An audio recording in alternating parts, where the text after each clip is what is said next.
Depuis des années, on voit régulièrement apparaître des titres spectaculaires. Cette planète pourrait être plus habitable que la Terre, ou encore une nouvelle Terre découverte à quelques dizaines d'années-lumière. Nous cherchons désespérément des copies de la Terre, sans doute parce que l'idée d'être seul dans l'univers nous dérange. Mais l'univers n'a absolument aucune raison de produire des mondes faits pour nous. La vie extraterrestre pourrait très bien n'absolument pas ressembler à celle que nous connaissons à la surface de la Terre. Elle ne vivra probablement pas sous un ciel bleu, au milieu d'un océan ou de grandes forêts verdoyantes. Alors, au lieu de chercher uniquement des planètes qui ressemblent à la Terre, une question bien plus intéressante se pose. Quelle est la véritable limite de l'habitabilité et jusqu'à où la vie peut-elle s'adapter?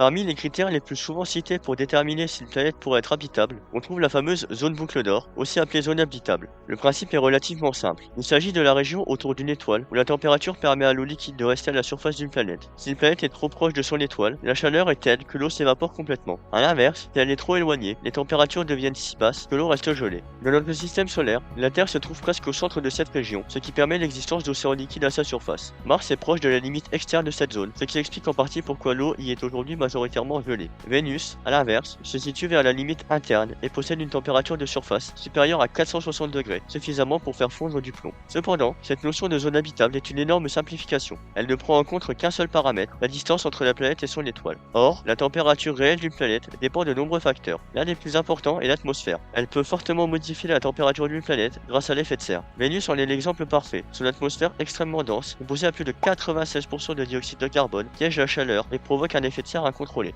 Un autre facteur déterminant est l'albédo, c'est-à-dire la capacité d'une planète à réfléchir à la lumière de son étoile. Une surface très claire, recouverte de glace ou de nuages, renvoie une grande partie de l'énergie reçue vers l'espace et contribue à refroidir la planète. Sur Terre, par exemple, environ 30% du rayonnement solaire est renvoyé vers l'espace grâce aux nuages et à certaines surfaces claires. Le champ magnétique joue également un rôle crucial en agissant comme un bouclier contre le vent solaire, un flux de particules chargées émis par l'étoile. Sans ce bouclier, ces particules peuvent progressivement arracher l'atmosphère d'une planète et l'envoyer dans l'espace. C'est probablement ce qui s'est passé sur Mars, la planète ayant perdu son champ magnétique il y a des milliards d'années, ce qui a entraîné l'érosion progressive de son atmosphère. Enfin, la forme de l'orbite, appelée excentricité orbitale, peut aussi influencer fortement le climat d'une planète. Si l'orbite est très elliptique, la distance entre la planète et son étoile varie beaucoup et entraîne d'importantes variations de température, ce qui rend difficile la stabilité d'un environnement favorable à la vie.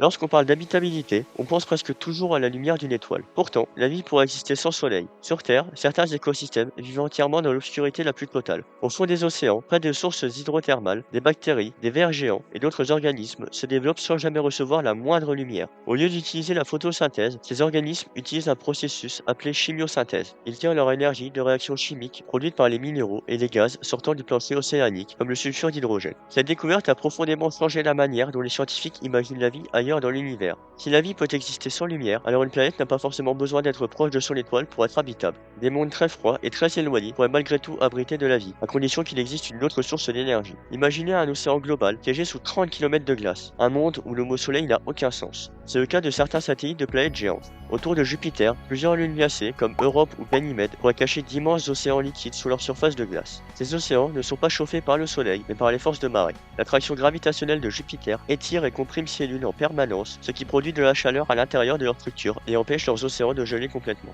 Pour vérifier cette hypothèse, l'Agence spatiale européenne a lancé en 2023 la mission JUICE. Cette sonde doit atteindre le système de Jupiter au début des années 2030 afin d'étudier plusieurs lunes glacées et d'analyser leur environnement. L'objectif est notamment de déterminer si ces mondes possèdent bien des océans souterrains et s'ils pourraient offrir des conditions favorables à la vie. Si ces environnements se révèlent habitables, cela signifierait que la vie pourrait exister dans des endroits que nous n'imaginions même pas. Ainsi, la zone réellement habitable de l'univers pourrait être bien plus vaste que la simple zone boucle d'or autour des étoiles.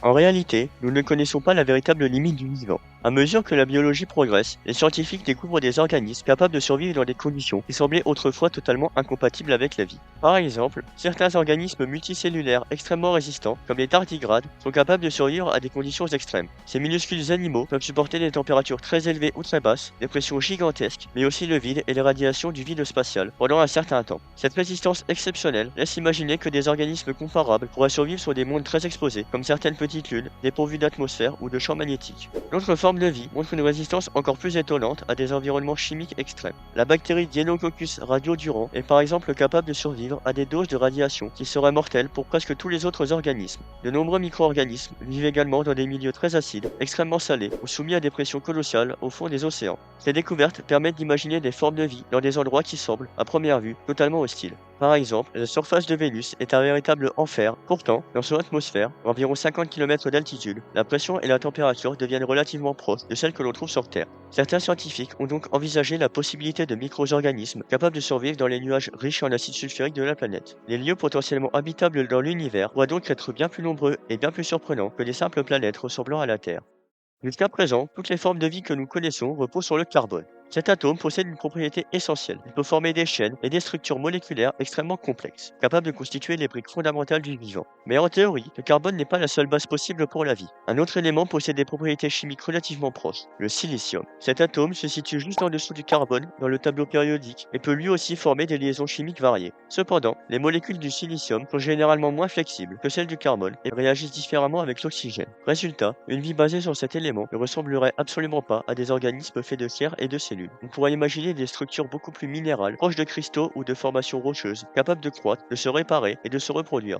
Leur environnement serait aussi très différent. Là où la vie terrestre dépend de l'eau liquide, cette chimie alternative pourrait utiliser d'autres solvants. Par exemple, du méthane liquide, comme celui que l'on retrouve sur la Lune Titan.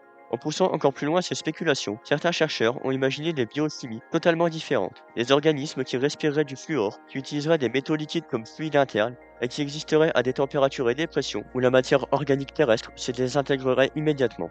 Dans ce cas, une chose devient évidente. La vie extraterrestre pourrait être totalement différente de ce que nous connaissons, et nous pourrions passer à côté sans même la reconnaître. La preuve d'une vie ailleurs de l'univers pourrait peut-être déjà être sous nos yeux, mais simplement trop étrange pour que nous la remarquions. La vraie limite de l'habitabilité n'est peut-être pas physique, mais intellectuelle. Nous ne trouvons rien parce que nous ne savons pas quoi regarder. Alors, selon vous, quelle est l'image la plus probable d'un alien? Un petit être gris ou un cristal pensant dans un lac de méthane? Dites-moi ce que vous en pensez en commentaire.